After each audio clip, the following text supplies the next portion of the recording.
Tere merelaeka vaatajad! Täna on 31. detsember 2025.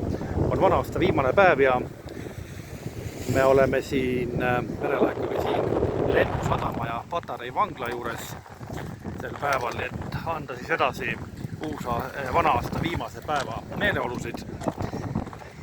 Ja nagu te näete, on siin ka siis see, et rahvast on tegelikult siin päris palju. Nagu ma ütlesin, oleme siis Lennusadamas.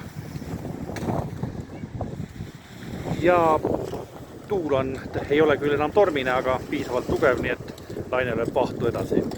Ja siin kalda ääres ka loomulikult ka siis jäämoodustised.